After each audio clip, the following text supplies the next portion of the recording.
Hello everyone, मैं प्रकाश और वाराणसी से आप सभी लोगों का ई लर्निंग विद दुर्गेश में एक बार फिर से स्वागत करता हूं। आज हम सभी लोग एक नए विषय की ओर हम चल रहे हैं, जिसमें हम सभी लोग डिस्कस करेंगे बाल विकास एवं शिक्षण शास्त्र को। आप लोग सभी लोग पता होगा, सीडीपी के नाम से आप लोग जानते हैं, चाइल्ड डेवलपमेंट पेडागोजी। तो यह एक बेहतरीन कह सकते हैं कि सेशन रहने वाला है। पूरा का पूरा जो कोर्स है उसको सभी लोग जरूर देखिएगा।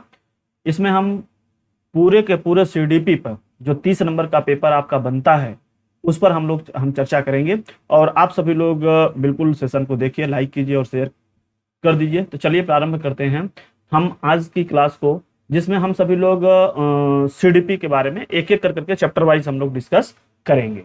ठीक है, तो सबसे पहली बात आप सभी लोग देख सकते हैं, हम लोग बाल विकास से प्रारंभ करेंगे। कुछ 3-4 चैप्टर 5 चैप्टर में हम लोग इसको पढ़ेंगे आगे। तो सबसे पहला एक चैप्टर, नंबर 1 चैप्टर हम लोग लेंगे आज, बाल विकास। ये बाल विकास होता क्या है, ध्यान देना। बाल विकास जब आप पढ़ोगे एक होता है बाल मनोविज्ञान। ठीक, तो हम पहले मनोविज्ञान को थोड़े में देख लेते हैं, फिर बाल विकास की ओर हम लोग चलेंगे। तो ये बाल मनोविज्ञान क्या है, जैसा कि आप जानते हैं कि जो बाल मनोविज्ञान है वो 2 तरीके से बना है, एक बाल और एक मनोविज्ञान। बाल का क्या मतलब है, बाल का मतलब है बालक, और मनोविज्ञान का मतलब क्या है, मन के विज्ञान। ठीक, मन का विज्ञान मनोविज्ञान, बाल मतलब बालक, बालक के मन का विज्ञान, अर्थात बालक के मन तथा व्यवहार का अध्ययन। ठीक है, इसका हम जिसमें करेंगे वो हो जाता है आपका बाल मनोविज्ञान। पूरी लाइन एक बार देख करके पढ़ लीजिए। क्या है कि बाल मनोविज्ञान 2 शब्दों बाल और मनोविज्ञान से मिलकर के बना है, जिसमें बाल का अर्थ बालक तथा मनोविज्ञान से मतलब क्या है, मन के विज्ञान। ठीक है, मन के विज्ञान से है। अतः बाल मनोविज्ञान से तात्पर्य बालक के मन तथा व्यवहार का अध्ययन करने से है। इतना जानिएगा कि बाल मनोविज्ञान मतलब बच्चे की या बालक के मन और उसका जो व्यवहार है उसका अध्ययन। ठीक है, तो चलिए हम लोग आगे देखते हैं। जो बाल विकास है इसका इतिहास क्या रहा है, बाल विकास का इतिहास। आप सभी लोग इसको शेयर जरूर कर दीजिएगा अपने सारे ग्रुप में, और जो कुछ चीजें हैं अपना स्क्रीनशॉट्स वगैरह लेते चलिएगा, नोट्स बनाते चलिएगा, पढ़ते चलिएगा। समझना बहुत जरूरी है, तो सबसे पहली बात है कि आप समझिए पहले। ठीक है, क्या है बाल विकास का इतिहास। 17वीं सदी तक, ध्यान देना, बहुत पहले तक, मतलब 17वीं सदी आज की बात नहीं है, मतलब 1600 समथिंग में, वहां तक जो है बाल विकास के अध्ययन को बहुत ज्यादा महत्व नहीं मिलता था, अर्थात लोग ध्यान नहीं देते थे। लेकिन फिर भी ध्यान देना कि प्राचीन काल से कई दार्शनिक ऐसे हुए हैं जो बालक के विकास के लिए निरंतर प्रयास किए हैं। वो अलग बात है कि 17वीं शताब्दी तक बहुत ज्यादा ध्यान नहीं दिया गया जितना अब ध्यान दिया गया। बाद में चल करके जो विकास हुए उसमें वे पहले नहीं हुआ करता था। 17वीं सदी तक बालक के विकास के अध्ययन में कोई ज्यादा महत्व नहीं दिया जाता था, परंतु प्राचीन काल से ही कई दार्शनिक जो है बालक के विकास के अध्ययन के लिए निरंतर प्रयास करते रहे थे, प्रयासरत थे। वो सब किए, बहुत सारा उसमें आप देखे होंगे कि बहुत सारा अनुसंधान हुआ, जिसमें अगर बात करें तो उसी के परिप्रेक्ष्य में जो प्लेटो थे, प्लेटो की एक पुस्तक थी द रिपब्लिक। क्या थी? The Republic. अभी भी है, आप जाकर के देख सकते हो, उसको खोजोगे मिल जाएगा, फिलहाल वो पढ़ने की जरूरत नहीं है। तो प्लेटो एक पुस्तक लिखे थे, क्या था वह? The Republic. इस तथ्य को उन्होंने स्वीकार किया कि बाल्यावस्था के प्रशिक्षण का जो प्रभाव होता है, अर्थात जो बच्चे जब छोटे होते हैं उस समय जो उनको ट्रेनिंग दी जाती है, उसका प्रभाव बाद की व्यावसायिक दक्षताओं और समायोजन पर पड़ता है। अर्थात जो बच्चा शुरू में जो प्रशिक्षण प्राप्त किया रहता है उसका वो प्रयोग अपने आगे आने वाले दिनों में करता है। आगे चले देखते हैं कि और क्या हुआ था पहले वाले समय में, क्या क्या हुआ था। 1628 अर्थात 17वीं शताब्दी। जब 1600 बोलेंगे तो 17वीं, 1627, 28, 25, 50, 1690, मतलब 17वीं। अगर हम 1700 समथिंग बोलेंगे तो 18वीं शताब्दी। अगर हम इस समय की बात करें तो 2000 समथिंग चल रहा है तो 21वीं शताब्दी। 2000 के बाद मतलब 20 के बाद 21वीं शताब्दी। इस तरीके से हम बात करेंगे। ठीक है, तो अभी 17वीं शताब्दी में जोहन अमोस कामेनियस, ये नाम है। ठीक, बहुत ज्यादा याद करने की जरूरत नहीं है, कुछ चीजें 1-2 बार हैं, आप पढ़े रहेंगे, दिमाग में वो चलता रहेगा, एग्जाम में अगर आता है तो आप कर लोगे, बहुत बड़ी बात नहीं है, इतना ज्यादा परेशान नहीं होना है। ध्यान देना, 17वीं शताब्दी में जोहन अमोस कामेनियस ने धनी आयु वर्ग के बच्चों के लिए इटली में एक स्थापना की। क्या? School of infancy. किन बच्चों के लिए? धनी आयु वर्ग के बच्चों के लिए। कहां पर? इटली में। क्या किया गया? एक स्कूल जो किसके लिए था? वहीं इन्फेंसी बच्चों के लिए, अर्थात इन्फेंसी बच्चे, और वो भी इन्फेंसी कंडीशन में कौन? जो धनी आयु वर्ग के हों, छोटे बहुत बच्चे, जो छोटे बच्चे होते हैं उनके लिए इटली में स्कूल ऑफ इन्फेंसी की स्थापना हुई। और लगभग 29 वर्षों तक उन्होंने अथक प्रयास किया, बहुत सारा मेहनत किया, और वो 29 वर्षों के अथक प्रयास के फलस्वरूप 1657 में, अगर आप देखेंगे कि 1628 में अगर आप 29 जोड़ते हैं तो 1657 आता है, अर्थात इस समय में इन्होंने स्कूल ऑफ इन्फेंसी की स्थापना की और लगभग 29 वर्ष तक बहुत कड़ी मेहनत किए। उसके बाद 1657 में वो अपनी एक पुस्तक लेके आए। उस पुस्तक का नाम है आर्विक विक्टस। ठीक है, आर्विक विक्टस, इसकी रचना किए। और यह पुस्तक 2 साल बाद करीब 1659, आप ध्यान देना, 2 साल लगभग 1657 से अगर 2 साल आप करोगे, इसमें उन्होंने इसको तो लिखा, फिर ले चल करके 1659 में उसको प्रकाशित करवा दिया, अर्थात यह प्रकाश में आया, अर्थात सभी लोगों तक पहुंचा। तो कुल मिला जुला करके सोचिए कितना लंबा समय इन्होंने लगाया। 29 साल तो 1628 में स्कूल ऑफ इन्फेंसी की स्थापना की इटली में, और फिर ये 29 साल तक उस पर खूब अध्ययन किए। करने के बाद में 1657 में क्या करते हैं कि आर्विक विक्टस की जो रचना करते हैं, और यह 1659 में सभी लोगों के बीच में आया। अब इसका मतलब पता चल रहा है कि 17वीं शताब्दी, 1600 समथिंग या 1659, 1657 मतलब 17वीं शताब्दी। अभी हम पीछे कहते हैं कि 17वीं शताब्दी तक बालक के विकास अध्ययन में कोई महत्व नहीं दिया जाता था, मतलब उस पर बहुत बढ़िया काम नहीं माना जाता था। फिर भी उसमें कुछ काम हुए थे। तो आप देखिए कि क्या यह काम नहीं हुआ था? बहुत दिनों तक इसमें समय दिया गया, कुछ ना कुछ तो काम हुआ। फिर कह रहे हैं 18वीं शताब्दी में, सोचिए कि 1659 के बाद, 61 के बाद, अर्थात 17वीं शताब्दी के बाद 18वीं शताब्दी में लगभग 1774 ईस्वी में बात की जा रही है, पेस्टालाजी ने प्रस्तुत किया। इनका यह विवरण अपने स्वयं के 3.5 वर्षीय पुत्र पर बेबी बायोग्राफी, बाल कथा पर आधारित था। अर्थात यह किस पर आधारित था? बेबी बायोग्राफी, बाल कथा, बेबी बायोग्राफी। और उनका किनका पुत्र किस पे किए थे? यह अपने ही खुद के बच्चे पर, जो 3 वर्ष का पुत्र था, उस पे इन्होंने किया। ठीक है, आगे देखते हैं। 19वीं शताब्दी में अमेरिका में बाल अध्ययन आंदोलन की शुरुआत हुई। ध्यान देना, कब हुआ था? 19वीं शताब्दी में। कहां में? अमेरिका में। क्या हुआ था? बाल अध्ययन आंदोलन था, बाह्य अध्ययन आंदोलन, इसकी शुरुआत होती है। ध्यान दीजिएगा, इसके जो जन्मदाता थे इस आंदोलन के, वो थे स्टैनली हॉल। इन्होंने 1893 में, अर्थात 19वीं शताब्दी में इस आंदोलन की शुरुआत की थी। कहां पर? अमेरिका में। कौन सा आंदोलन? बाल अध्ययन आंदोलन। ठीक, ध्यान देते चलिएगा, बाल अध्ययन आंदोलन की शुरुआत स्टैनली हॉल ने किया था। कहां पर किया था? अमेरिका में। कब? 1893, अर्थात 19वीं शताब्दी में। स्टैनली हॉल ने चाइल्ड स्टडी सोसाइटी, ध्यान देना यह एक समिति है। क्या है? बाल अध्ययन समिति, और बाल कल्याण संगठन अर्थात चाइल्ड वेलफेयर ऑर्गेनाइजेशन, इन जो ये संस्थाएं हैं, इसकी स्थापना की तथा बायोग्राफी भी तैयार किया। कौन? स्टैनली हॉल ने।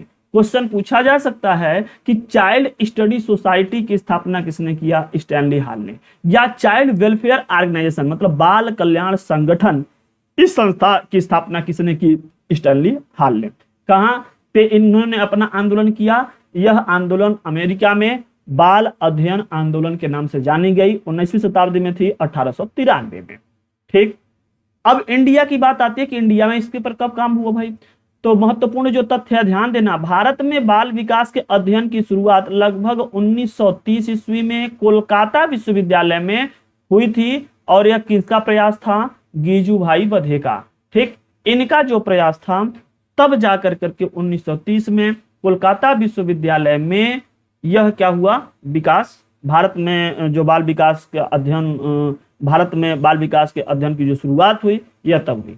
मैं आप सभी लोगों को बता दूं कि यह जो क्लास है, यह पूरी की पूरी class e learning with Durgesh का जो अपना PDF है, उस पर आधारित है। बिल्कुल पूरे के पूरे उसमें मटेरियल्स दिए गए हैं, आप सभी लोग दे सकते हैं यहाँ पर ई लर्निंग विद दुर्गेश। तो यह जो आप लोगों को पीडीएफ प्रोवाइड की जाती है, उस पीडीएफ का पूरी तरीके से यहाँ पर क्या किया जा रहा है, एक्सप्लेनेशन किया जा रहा है।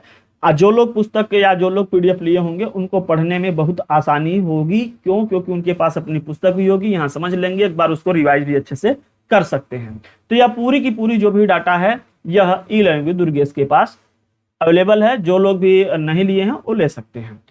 बाल विकास की महत्वपूर्ण परिभाषाएं, अब हम लोग किस पे चर्चा करेंगे। अच्छा, इसके पहले जो टॉपिक था यह कि 17वीं शताब्दी तक बाल विकास में बहुत ज्यादा लोग ध्यान नहीं देते थे कि इस पे बहुत ज्यादा काम किया जाए, लेकिन फिर भी कुछ लोगों के बारे में हम लोगों ने देखा कि वे उसके पहले या ये कहिए कि 17वीं शताब्दी तक जो है बहुत सारे काम किए थे। 17वीं 18वीं 19वीं शताब्दी तक भी अगर हम देखें तो बहुत सारा उसमें वो लोग बहुत मेहनत किए, बहुत उनका भी योगदान कर सकते हैं, बहुत महत्वपूर्ण रहा। ये अलग बात है कि जब हम लोग 20वीं शताब्दी में आए तो थोड़ा ज्यादा तेजी से हुआ। और अपने इंडिया के बारे में बता दिया कि यस, अपने यहाँ पे कहाँ बना भाई, भारत में बाल विकास के अध्ययन की जो शुरुआत हुई थी वह 1930 में कहाँ से हुआ, कोलकाता विश्वविद्यालय से, पश्चिम बंगाल कोलकाता विश्वविद्यालय वहां से। ठीक है, गिजुभाई बधेका के प्रयास के फलस्वरूप यहाँ पर यह प्रारंभ हुआ। आगे चले देखते हैं हम लोग बाल विकास की महत्वपूर्ण परिभाषाएं। अब बाल विकास से संबंधित कुछ परिभाषाएं हैं, इसको हम लोग यहाँ पर समझेंगे कि वो परिभाषाएं कौन सी हैं, क्या क्या है, इसमें क्या किसके किसके अनुसार क्या है। तो जो जेम्स ड्रेवर हैं इनके अनुसार, इनका समय काल यहाँ पे हम बता दे रहे हैं कि लगभग 1968 में जो भी समय हमको मिला, हम इसके समय पे बहुत ज्यादा क्वेश्चन नहीं बनता है तो उस पर हम ज्यादा नहीं जाएंगे। 20वीं शताब्दी आप समझ लीजिएगा, 20वीं शताब्दी में काम हो रहा है तो हम इन पे चलते हैं। जेम्स ड्रेवर, इनके अनुसार क्या है कि बाल मनोविज्ञान की वह शाखा है जिसमें जन्म से परिपक्व अवस्था तक विकास हो रहे मानव का अध्ययन किया जाता है। किसका? मानव का अध्ययन, गाय बकरी का अध्ययन नहीं कर रहे हैं। क्या बोल रहे हैं?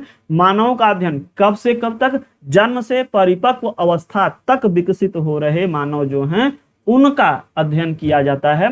ध्यान देना, यह क्वेश्चन में आता है। तो जन्म से परिपक्व अवस्था तक जेम्स ड्रेवर ने बात किया कि यह जो होता है यह बाल मनोविज्ञान में आता है, बच्चा जब तक परिपक्व नहीं हो जाता तब तक के लिए। फिर उसके बाद आते हैं हरलाक आती हैं। तो हरलाक क्या बोलती है कि विकास की सीमा अभिवृद्धि तक ही नहीं अपितु इसमें प्रौढ़ावस्था के लक्ष्य की ओर प्रगतिशील क्रम निहित रहता है। अर्थात कह सकते हैं हम कि यह केवल अभिवृद्धि तक नहीं, कहां तक भाई? इसमें प्रौढ़ावस्था के लक्ष्य की ओर जो प्रगति करते हैं, प्रगतिशील क्रम है, उधर तक आपको यहाँ पर देखने को मिलता है। यह सब कुछ विकास के अंतर्गत में या बाल विकास में हम लोग लेके आएंगे। विकास के परिणाम स्वरूप व्यक्ति में अनेक नवीन विशेषताएं एवं नवीन योग्यताएं प्रस्फुटित होती हैं। अर्थात जब विकास हो रहा होता है तो विकास में होता क्या है? बहुत सारी नए विशेषताएं, नई योग्यताएं प्रस्फुटित होती हैं, अर्थात उत्पन्न होती हैं। ठीक है, विकास वही हम लोग कहते हैं कि इसके अंदर, बच्चे के अंदर विकास हो रहा है। चलिए आगे देखते हैं। वर्क के अनुसार, वर्क बोलते हैं कि बाल विकास मनोविज्ञान की वह शाखा है जिसमें जन्म पूर्व अवस्था से परिपक्व अवस्था तक होने वाले विकास का अध्ययन किया जाता है।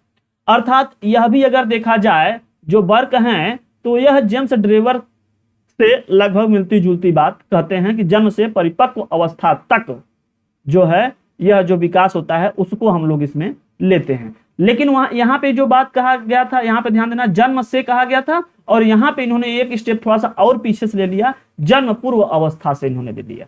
तो क्या बोले, लगभग मैच किया, लेकिन यहाँ जन्म पूर्व अवस्था वो जन्म से लिए थे। तो वर्क के अनुसार क्या हुआ? बाल विकास क्या है? बाल विकास मनोविज्ञान की वह शाखा है जिसमें जन्म पूर्व अवस्था से परिपक्व अवस्था तक होने वाले विकास का अध्ययन किया जाता है। कौन बोले? वर्क। अब बात आ जाती है क्रो एंड क्रो का। तो क्रो एंड क्रो क्या बोलते हैं? बाल विकास वह वैज्ञानिक अध्ययन है जिसमें गर्भावस्था के प्रारंभ से, ध्यान देना, गर्भावस्था के, यही कहां से लेके कहां तक, इसको आपको ध्यान रखना। अलग अलग लोग जो बातें हैं तो इसी में थोड़ा बहुत चेंजिंग करते हैं। गर्भावस्था के प्रारंभ से, इन्होंने क्या है? जन्म पूर्व अवस्था से। तो जन्म के पहले की अवस्था क्या है? गर्भावस्था होगा। ठीक, तो उसी को इन्होंने और क्लियर किया कि गर्भावस्था के प्रारंभ से किशोरावस्था के प्रारंभ तक होने वाले विकास का अध्ययन किया जाता है। किसमें? बाल विकास में। अर्थात जब तक बच्चा किशोर नहीं होता, माने किशोरावस्था के जस्ट पहले तक जितनी अध्ययन होती है सब इन्होंने कहा कि यह बाल विकास है। जबकि आइजेंक बोलते हैं कि बाल मनोविज्ञान का संबंध बालक में मनोवैज्ञानिक प्रक्रिया के विकास से है। अगर हम बात करें, सभी लोग कह रहे थे कि गर्भावस्था से लेके यहाँ तक जो उसके अंदर होने वाले जो विकास हैं उन सभी का, और विकास क्या पीछे में बताया हूं कि वह एक तरीके का कुछ नया चेंजेस वगैरह होता है, उसके बारे में चर्चा कर रहे हैं। अब यहाँ पे क्या कर रहे हैं, आइजैक बोल रहे हैं कि बाल मनोविज्ञान का संबंध बालक में मनोवैज्ञानिक प्रक्रिया विकास से है। मतलब यह कहना चाहते हैं कि बाल मनोविज्ञान है क्या, तो बालक में मनोवैज्ञानिक प्रक्रिया के विकास से, मतलब जो एक तरीके से साइकोलॉजिकल तरीके से उसके अंदर जो साइकोलॉजिकल प्रोसेस होता है उससे जो डेवलपमेंट होता है उससे है। गर्भकालीन अवस्था, जन्म, फिर शैशवावस्था, बाल्यावस्था, किशोरावस्था और परिपक्व अवस्था तक के बालक की मनोवैज्ञानिक विकास प्रक्रियाओं का अध्ययन किया जाता है, यही बाल मनोविज्ञान है। ये किसने कहा? आइजैक ने कहा। अच्छा, ये थोड़ा सा और क्लियर कर दिए ना, क्या बोले कि गर्भकालीन अवस्था, उसके बाद जन्म में क्या चेंजेस हुआ, जन्म के समय में, फिर शैशवावस्था में, फिर बाल्यावस्था में, किशोरावस्था और परिपक्व अवस्था तक के बालक की जो मनोवैज्ञानिक विकास की प्रक्रियाएं हैं उसमें क्या क्या किस किस तरीके से चेंजेस हुआ, इसका अध्ययन किया जाता है। तो यह रहा आइजैक के अनुसार। फिर आती हैं मारिया मोंटेसरी। ये क्या बोलती हैं? बालक में सच्ची शक्ति का निवास होता है।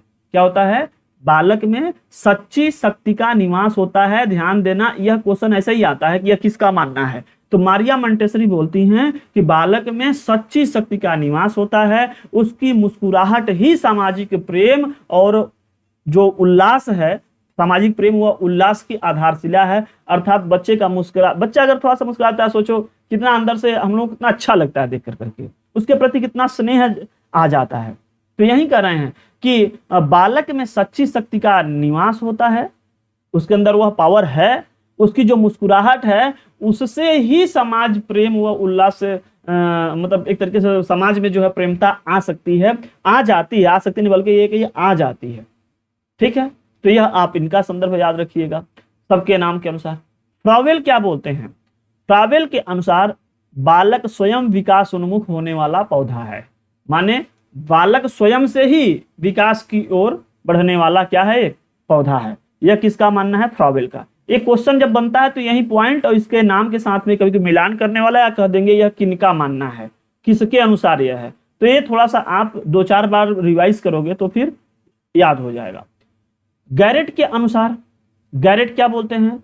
आनुवंशिकता व वातावरण एक दूसरे के सहयोगी हैं। ध्यान देना, आनुवंशिकता और वातावरण एक दूसरे क्या हैं? सहयोगी हैं, तथा दोनों बालक की सफलता के लिए अनिवार्य भी हैं।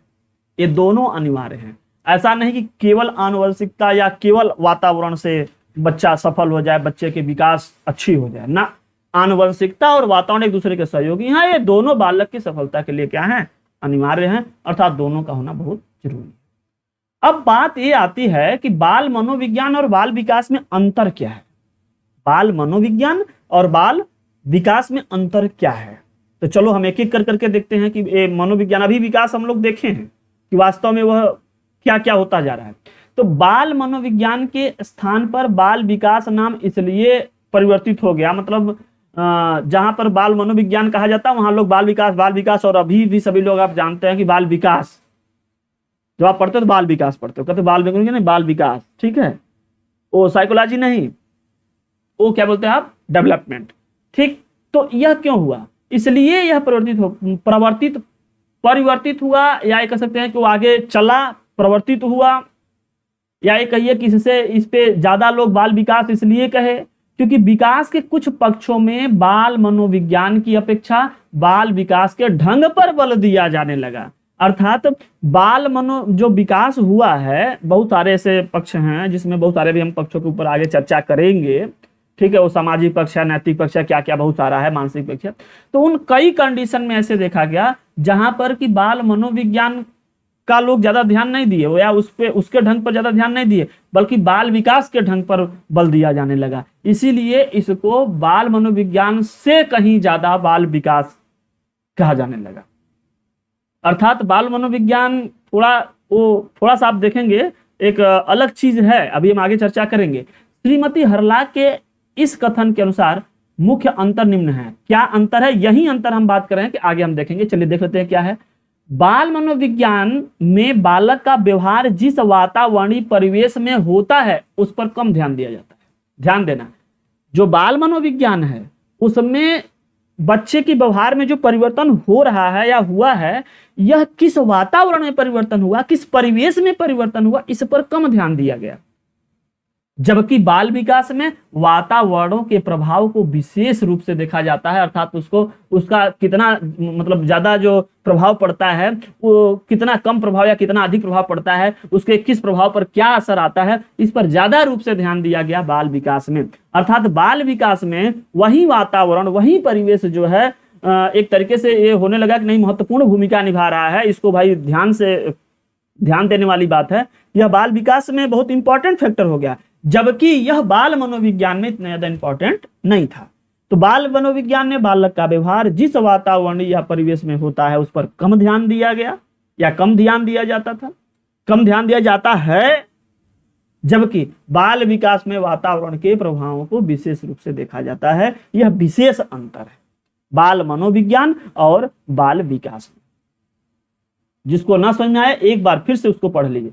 बाल मनोविज्ञान में बालक का व्यवहार जिस वातावरणीय परिवेश में होता है उस पर कम ध्यान दिया जाता है। जबकि बाल विकास में अगर हम बात करें तो वातावरण के प्रभावों को विशेष रूप से देखा जाता है। अर्थात यहाँ पर वह ज्यादा प्रभावी होता है, वहां पे लोग कम ध्यान देते हैं कि मतलब वहां बहुत महत्वपूर्ण नहीं मानते हैं बाल विकास में वातावरण या परिवेश को, बाल मनोविज्ञान में वातावरण या परिवेश को, ठीक है। और जबकि बाल विकास में बहुत महत्वपूर्ण। आगे देखते हैं।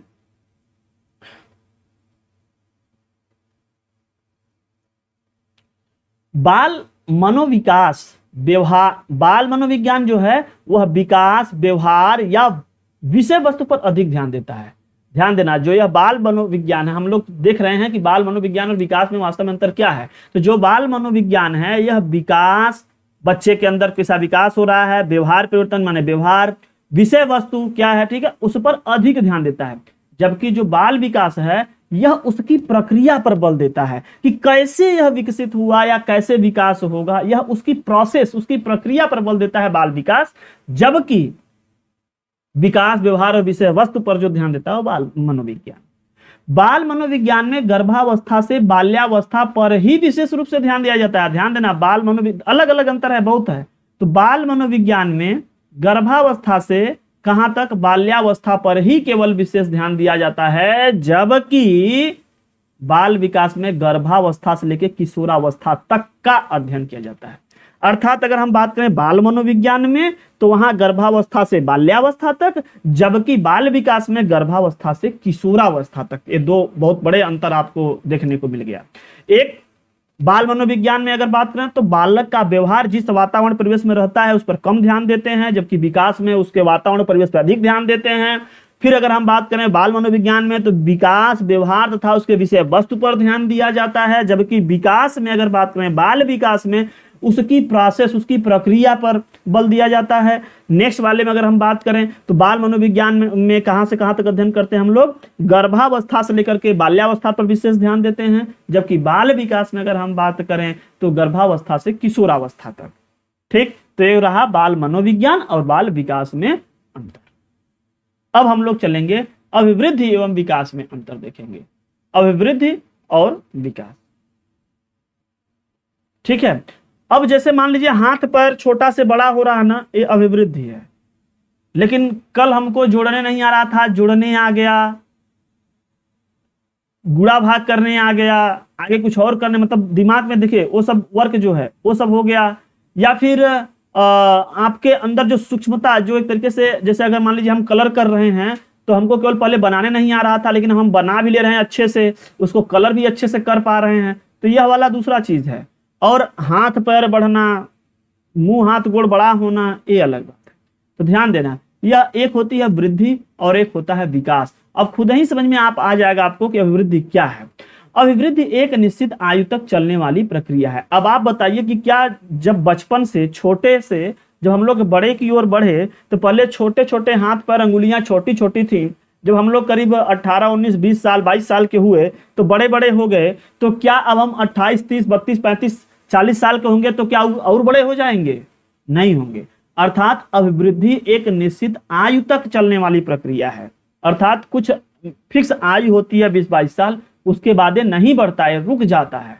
जबकि विकास जीवन पर्यंत चलने वाली प्रक्रिया है। हम आज हो सकता है कि संस्कृत सीख रहे हैं या सीडीपी पढ़ रहे हैं, कल कुछ और चीजें पढ़ेंगे, इतिहास भूगोल न्याय सब तमाम चीजों को और ज्ञान हो जाएगा हमारे अंदर, ठीक, और भी हम लोग ज्ञानी हो जाएंगे। या आज हम जो है पेंट करना सीख रहे हैं, कल हो सकता है कुछ और भी जानकारी हो जाए, उसको भी करने सीखने लगेंगे। आज हमको हो सकता है साइकिल चलाने आ रहा है, कल हम बाइक चलाने सीख जाए, उसके बाद एरोप्लेन भी चलाना सीखने लगे। मतलब वो क्या है, वो जीवन पर्यंत चलने वाली प्रक्रिया है। वो आपके अंदर एक क्या कह सकते हैं कि आपके अंदर कौन सी गुण है ना, वो है, तो वो आपका जीवन पर्यंत चलता रहता है। तो अभिवृद्धि, अगर हम अभिवृद्धि के बारे में चर्चा करें, अगर हम क्या करें, अभिवृद्धि के बारे में अगर हम चर्चा करें तो अभिवृद्धि एक निश्चित आयु तक चलने वाली प्रक्रिया है, जबकि विकास जीवन पर्यंत चलने वाली प्रक्रिया है। ठीक है, तो इस बात को आप विशेष ध्यान दीजिएगा कि अभिवृद्धि जो है वह एक निश्चित आयु तक चलती है, जबकि विकास जीवन पर्यंत चलने वाली प्रक्रिया है। अभिवृद्धि में दूसरी अंतर अगर हम लोग देखें तो अभिवृद्धि जो है संकुचित अवधारणा है। अभिवृद्धि जो है संकुचित, जबकि विकास क्या है, यह व्यापक अवधारणा है। माने अगर देखें हम हर तरीके बहुत सारे चीजों में विकास कर सकते हैं। बताएं ना भी कि अगर हम साइकिल चलाना सीख रहे हैं, फिर उसके बाद गाड़ी चलाएंगे, फिर एरोप्लेन चलाएंगे, बहुत सारा चीज। या हो सकता है कि आप लोग मोबाइल चलाते हैं, कंप्यूटर लैपटॉप ये सब चीज आगे तक चलाएं, या फिर आप सीखते सीखते ज्ञानी होते होते आप बहुत सारा चीज ज्ञान दूसरे ज्ञान का मतलब बहुत क्षेत्रों में, जैसे मान लीजिए अगर आप अभी गणित हैं तो गणितविद हैं, हो सकता है आगे आने वाले दिन में आप चिकित्सा के भी जानकार हो जाएं, आगे आने वाले दिनों में आप ज्योतिष के भी जानकार हो जाएं। तो वह क्या, उसका बहुत व्यापक अवधारणा है वह। अभिवृद्धि जो होती है शारीरिक होती है। अभिवृद्धि कैसी होती है, शारीरिक होती है। अर्थात शारीरिक होने का क्या मतलब निकला है आपको, अभी हम बताए हैं कि अभिवृद्धि जब आप छोटे होते हैं तो आपके हाथ पैर कान सब छोटे छोटे होते हैं, जब आप बढ़ते लगते हैं धीरे धीरे सभी अंग क्या होते हैं, बढ़ते रहते हैं। अब जब आप एक निश्चित अवस्था तक आते हैं वो तभी तक बढ़ता है, उसके बाद एक हो कि पूरी लाइफ बढ़े तो ऐसा नहीं होता। तो अभिवृद्धि शारीरिक होती है, आप उसको शरीर से जोड़ लेंगे समझ में आ जाएगा कि हाँ एक निश्चित समय होने के बाद में यह नहीं बढ़ता है। तो अभिवृद्धि जो है शारीरिक होती है, जबकि विकास आंतरिक एवं बहुपक्षी होता है अलग अलग क्षेत्रों में। जैसे मैं बताया ना कि अगर आप हाथ से अगर आप कला बना रहे हैं तो बनाते बनाते इतना आपके अंदर, ये हाथ के अंदर इतनी कला आ जाएगी, वो फिर आप इतना ट्विस्टेड लचक सब कुछ आ जाएगा। वैसे ही दिमाग वाला काम करोगे तो दिमाग वाला बुद्धि बढ़ने लगेगा। अगर आप चलाने वाला काम कर रहे हो या फिर पैर से कोई काम कर रहे हो तो वह बहुत अच्छे से विकास हो जाता है। तो अलग अलग जो है, जैसे मान लीजिए सर्कस दिखाने वाले लोग वो अलग तरीके से विकास कर लेते हैं। तो वो क्या होता है, बहुपक्षी होता है, माने अलग अलग क्षेत्रों में विकास आप कर सकते हैं। और यह तो शरीर का बढ़ना ही आप केवल लोगे अभिवृद्धि, हाथ बढ़ना, पैर बढ़ना, नाक मुंह आंख जो भी है, ये सब अभिवृद्धि का कोई निश्चित क्रम नहीं है। हाँ ये होता है, देखेंगे कि कोई बच्चा बहुत जल्दी ही बहुत दिनों तक बहुत छोटा रहता है, एक थोड़े समय में ही 1 या 2 साल में पूरा बढ़ जाता है। या फिर वैसा नहीं कि वो एकदम छोटा ही 10 साल तक एकदम छोटा दिखे और उसके बाद 12वें साल में डायरेक्टली 18 साल का दिखने लगे, ऐसा बात नहीं है। आप देखे होंगे तो वो क्या होता है कि किसी का क्या होता है कि पहले हाथ पैर बढ़ने लगता है और सारी चीजें नहीं बढ़ती हैं, फिर बड़ा होता है पता चला कि फिर मोटा होने लगता है, फिर बढ़ता नहीं है। तो ये सब अलग अलग होता है। जबकि विकास का निश्चित क्रम होता है कि इसके बाद ये, इसके बाद ये, इसके बाद डायरेक्टली आप ज्योतिष नहीं बन जाओगे, ठीक है, या डायरेक्टली आप बहुत बढ़िया जो है आर्ट नहीं बनाने लगोगे, वो एक क्रम से होता है। अभिवृद्धि को मापा तौला जा सकता है। आप कितने किलोग्राम के हैं, आपकी हाथ कितनी लंबी है, आज इतना लंबी सेंटीमीटर की, कल या 2 साल बाद कितने सेंटीमीटर की हो जाएगी, 3। अब जो बच्चा होता है बताया ना कि एक निश्चित समय तक होता है, तो ऐसा नहीं कि आप 28 साल के थे तब नापिए और फिर 35 साल में चल के नापिएगा तो बढ़ जाएगा, ऐसा नहीं है। वहाँ पे हो सकता है कि आपका वेट वगैरह थोड़ा बहुत कम बेसी हो सकता है। तो ये जो छोटा बच्चा है उसका हाथ छोटे थोड़े होंगे या उंगलियां छोटी होंगी, जो जो बढ़ता जाएगा थोड़ा बढ़ता चला जाता है। तो इसको हम माप सकते हैं, तौल सकते हैं। विकास को केवल व्यवहार के आधार पर महसूस किया जा सकता है। सोचो कि अगर कोई बच्चा कम ज्ञानी है, वो धीरे धीरे पढ़ते पढ़ते ज्ञानी, बहुत ज्यादा ज्ञानी होगा, तो केवल देख के थोड़ी ना बता दोगे, जो व्यवहार करेगा उस पर आप पता चल पाएगा। जो वह व्यवहार करेगा, वो बच्चा आपके साथ कैसा व्यवहार कर रहा है, उससे आप समझ पाओगे कि हाँ यह पहले कम ज्ञानी था, अब ज्यादा ज्ञानी हो गया। उसको आप इंची टेप से नाप नहीं पाओगे। अभिवृद्धि के परिवर्तन विवृद्धि सूचक होते हैं, विकास के परिवर्तन विवृद्धि सूचक व हास सूचक होते हैं। अब देखो अभिवृद्धि के जो होते हैं धीरे धीरे, अब जैसा नहीं कि हाथ बढ़ते बढ़ते इतना बड़ा हो गया तो फिर पता चला 12 साल के बाद में घटते घटते इतनी बूढ़ी सा हो जाए, ऐसा नहीं होता है। जबकि हो सकता है कि आप गणित सीखे हों तो सीखते सीखते आप बहुत कुछ जानते हो, लेकिन अगर आप उस पर प्रैक्टिस छोड़ दें तो हो सकता है कुछ दिन बाद में वो आपका क्या हो जाए, ज्ञान कम हो जाए। आज आप एक बहुत बढ़िया आर्टिस्ट हैं, लेकिन समय बीतते बीतते अगर आप उस पर प्रैक्टिस छोड़ देते हैं तो देखते हैं कि वो कुछ धीरे धीरे धीरे आप फिर आपका वो आर्ट अच्छे से नहीं बन पाता है। तो यह हो सकता है, तो यहाँ पे ध्यान देना। अच्छा, प्रैक्टिस करते रह गए तो बढ़ भी सकता है। तो यहाँ कह रहे हैं वृद्धि भी हो सकती है और ह्रास भी हो सकती है ना। तो वृद्धि के परिवर्तन, विकास के परिवर्तन विवृद्धि सूचक और ह्रास सूचक दोनों होते हैं, जबकि अभिवृद्धि के परिवर्तन विवृद्धि सूचक होते हैं। अर्थात हम बताए ना कि हाथ पैर बढ़ गए तो 10 से 12 साल तक हाथ अगर थोड़ा थोड़ा बढ़ा है तो ऐसा नहीं कि 13वें 14 साल में घटने लगेगा, ऐसा नहीं, ये बढ़ता है। इसका सूचक, इसमें अगर परिवर्तन हुआ है तो बढ़ेगा, जबकि इसमें परिवर्तन होता है तो बढ़ भी सकता है, घट भी सकता है। अभिवृद्धि स्पष्ट दिखाई देती है, जैसे वही कि छोटा बालक था तो उसके हाथ पैर छोटे छोटे थे, बड़ा हुआ तो हाथ पैर थोड़े बड़े बड़े हो गए। विकास स्पष्ट दिखाई नहीं देता, ये तो उसके व्यवहार में है। जब तक वो अगर केवल शांतिपूर्वक बैठा रह जाएगा तो आप उसके बारे में नहीं बता पाओगे कि वह कितना और ज्ञानी हो गया है या वह अपने ज्ञानी है या नहीं है। आप जब पढ़ते होंगे नीति शतकम ना, तो उसमें आपको बताया जाता है कि मूर्ख जो है अगर वो शांत रहे तो उसकी उसमें बहुत बड़ी विद्वत्ता है, मतलब वह सामने वाला देख के नहीं बता पाएगा कि वह मूर्ख है। ठीक, अगर वह बोल दे तो बोलने लगा तो फिर पता चलेगा मूर्ख है। तो वही चीज है, विकास स्पष्ट दिखाई नहीं देता है। या अगर हम कितने बड़े कलाकार हैं वो आप नहीं देख पाओगे, कोई कितना बड़ा डांसर है वो आप ऐसे ही केवल नहीं देख पाओगे जब तक कि वो डांस करके ना दिखाए, जब तक कि कोई गायन करके ना सुनाए आप नहीं, जब तक कोई वादन करके ना बताए आप नहीं जान पाओगे कि उसके अंदर वह कौन सी कला इतना आ गया है। तो विकास स्पष्ट दिखाई नहीं देता है, अभिवृद्धि स्पष्ट दिखाई देती है। अभिवृद्धि विकास का हिस्सा होती है, यानी अभिवृद्धि विकास का हिस्सा होती है। विकास स्वतंत्र व चहुमुखी होता है। अभिवृद्धि जो है ना, अभिवृद्धि यह विकास का हिस्सा है। अर्थात जैसे हाथ पैर का विकास होना, मान लीजिए अंगुलियों का विकास होना, तो हो सकता है बढ़ेगा तो जो जो बढ़ेगा हाथ पैर थोड़ा अच्छे से चलने लगेगा, बढ़िया से हो जाएगा, तो इसका हो सकता है। लेकिन विकास जो है स्वतंत्र है और चहुमुखी होता है। मैं बताया ना कि किसी भी क्षेत्र में, जिस क्षेत्र में आप चाहेंगे उस क्षेत्र में विकास हो सकता है। ठीक, तो यह रहा अभिवृद्धि और विकास। वृद्धि और विकास से प्रश्न बनता रहता है, तो यह बहुत ही अच्छा टॉपिक, बहुत ही महत्वपूर्ण पॉइंट रहा। इसको आप सभी लोग ध्यान से देखना, समझते चलना। चलिए आगे की ओर हम चलते हैं। अभी भी और अंतर है। अभिवृद्धि स्वरूप बाह्य होता है, अभिवृद्धि स्वरूप बाह्य होता है, जो मैं बताया ना कि इस हाथ पैर का बढ़ना वो बाहर दिखाई देता है। विकास स्वरूप आंतरिक होता है। मैं वही बताया कि किसी के बुद्धि में कितना बड़ा वो गणितज्ञ हो गया, कितना बड़ा वो ज्योतिषी हो गया, या कितना बड़ा वो आर्टिस्ट है, या कितना बड़ा वो गायक है, या वो उसके अंदर में है। ठीक है, वो ऐसे सीधे हमको दिखाई नहीं देता है। और हाथ पैर का बढ़ना, ऐसे कोई चीज अगर बढ़ रहा है तो दिखाई देगा। अभिवृद्धि का कोई लक्ष्य नहीं होता। ठीक, अभिवृद्धि का कोई लक्ष्य नहीं होता, विकास का कोई न कोई लक्ष्य होता है। यह अभिवृद्धि जितना होता है उतना अपने आप उतना चलेगा। ऐसा नहीं कि आज जो है 3 फीट का है, हम कल कहेंगे कि नहीं इसका लक्ष्य हम 12 फीट रख दें तो हाथ हमारा 12 फीट का बन जाए, ऐसा कुछ नहीं होता है।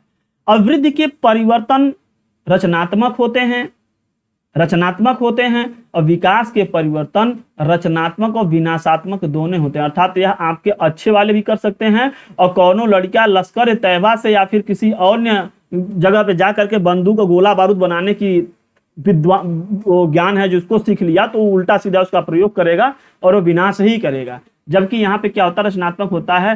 कल छोटे छोटे हाथ पैर थे तो आप कम काम कर पा रहे थे, आज हाँ बड़े बड़े हाथ पैर हो जाएंगे तो आप उससे ज्यादा ही काम करोगे, कुछ न कुछ करोगे।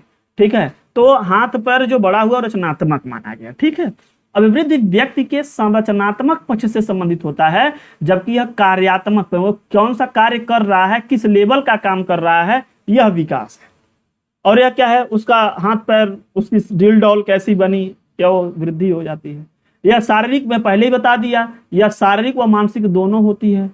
ठीक है, मानसिक तो आप अच्छे समझ गए होंगे, शरीर में भी कुछ जो विकास होता है, मैं बताया ना कि पहले अंगुलियां होती थी लेकिन वो अंगुली छोटी होती थी और उसमें वो लचक नहीं होती थी, या फिर ये कहो कि वो लचक थी लेकिन वो कला बनाने वाली लचक नहीं थी। लेकिन जब हम उसको कला बनाते बनाते इतना उसको ट्विस्ट कर दिए तो हमारे अंदर वो हाथ में वो लचक आ गया, हमारे कलाई में वो लचक आ गया कि हम उस वाले तरीके से वो कार्य कर सकते हैं। तो शारीरिक और मानसिक दोनों होती है।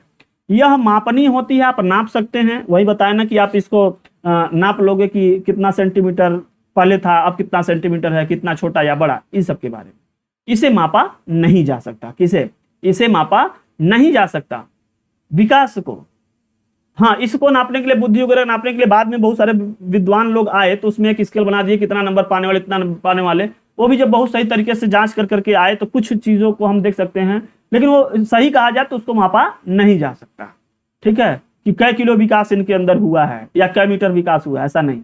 यह मापनीय है, वृद्धि जो है मापनीय है, विकास मापनीय नहीं है। यह मात्रात्मक रूप से दर्शाया जा सकता है, बताया ना कि 2 सेंटीमीटर, 5 सेंटीमीटर, 1 मीटर, 2 किलोग्राम, 3, ये दिखा सकता है।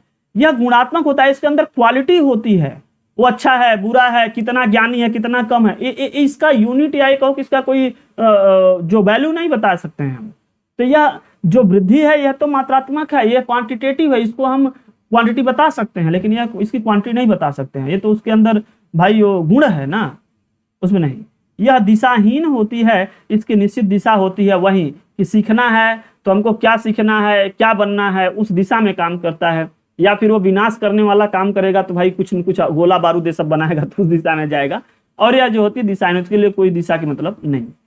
यह निश्चित आयु तक चलने वाली प्रक्रिया है, एक निश्चित आयु तक आपका हाथ पैर वगैरह बढ़ता है, उसके बाद नहीं बढ़ता है।